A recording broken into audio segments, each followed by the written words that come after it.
College Algebra. My name is David Dipple, and this is Math 1314. The section number depends on which course you're in. The PowerPoints which we'll be reviewing can be found at my website, which is lonestar.edu/blogs/ddipple. Make sure you spell that correctly to find it. When you do use that link, this is the website you'll be taken to.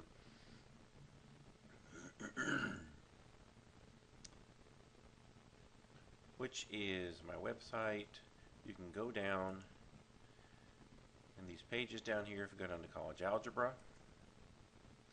And once it reaches College Algebra, this is the first PowerPoint, and this goes through all of the sections that we're going to cover. The homework in College Algebra is probably going to be in my math lab, which is found at mymathlab.com.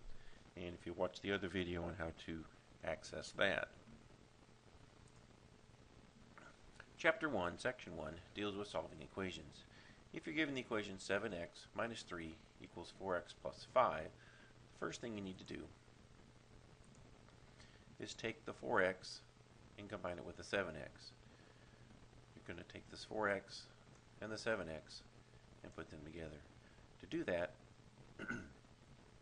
I usually move the things to the left, or wherever they're larger. In this case, subtract 4x, which gives you 3x minus 3. This cancels out. You're missing your remaining 5. Now move this 3 over by adding 3. You get 3x remaining. And when you take the 5 and 3, you get 8. Divide by 3, and you get x equals 8/3. The next problem we'll work through is one with parentheses. In this case, 4 times 2x minus 1 equals 3x minus 7. You'll take the 4 times the 2x and the 4 times the 1. That will give you 8x minus 4 is equal to 3x minus 7. 4 times 2 is 8. 4 times 1 is 4. Now we do as we did before. Take this 3x and combine it with the 8x over here on the left, which makes 5x when you subtract. Then you need to move this 4 over with the 7 by adding 4. Negative 7 plus 4 is negative 3. Then when you divide by 5, your x is negative 3 divided by 5, or negative 3/5. Solving for variables. In this case, we're missing this w is what we need to have left. So we need to move what is farthest away from the w, which is this 2/3. That's the farthest away from the w before you hit the equal sign. So, to move the 2/3, you're going to multiply by 3/2. So the 3 moves up with the b, so it's 3b. The 2 is divided, so it's 3b divided by 2. Next thing you need to move farthest from the w, because addition, that outside parentheses is the h, so h is the farthest. So you move that by division, and you get 3b divided by 2h is equal to w plus 3. We need to move the 3 by subtracting, so it's 3b divided by 2h minus 3 is equal to w. Now the next section is section 2, which is word problems. What you need to do in word problems is draw a picture if it is possible, label all the parts of the picture. If you have a triangle, label the sides, whatever you're dealing with. Write an equation and then solve that equation. Suppose you have a triangle with a perimeter of 44 feet. The long side is twice the short side. The middle side is 4 feet longer than the short side, and we should define all the sides. So I drew a triangle. Now it's not a right triangle, so it's just a triangle. The longest side is twice the shortest side. So here's my long side. So I put 2x, and here's my short side. So it's x. And it says the middle side, so we've taken care of those. The middle one is 4 feet longer, so I took and added 4. Now we know something up here. We know up at the top, perimeter 44 feet. Perimeter is everything going around. So if you go around this triangle, you get 44. So if you take your 2x and your x plus 4, you'll get 44. So your 2x, your x plus 4, and your x is 44.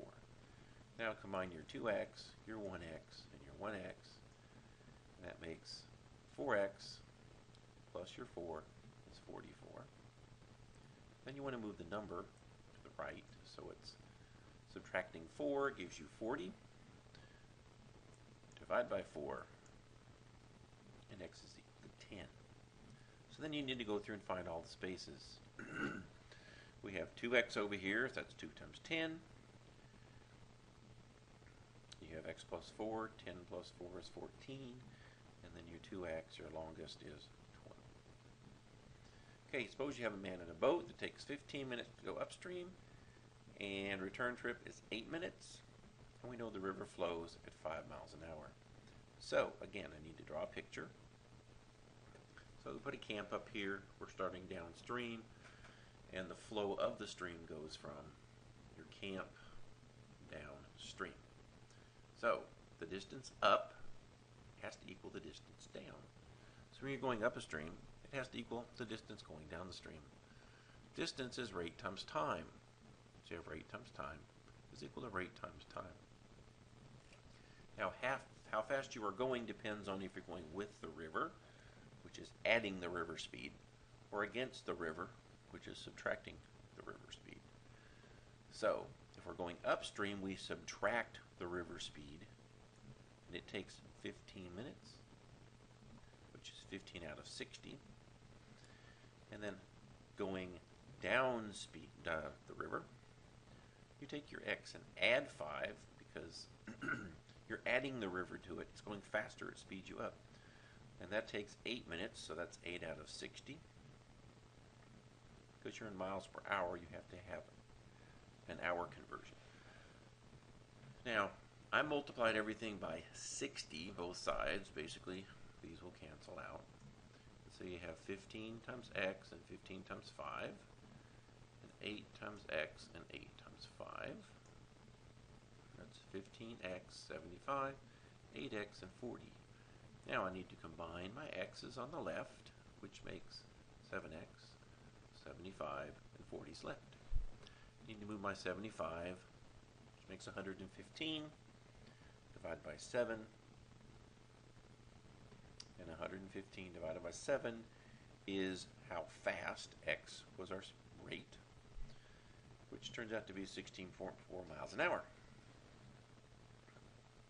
So at this point, you need to go through and continue, go to my math lab, and work those two sections.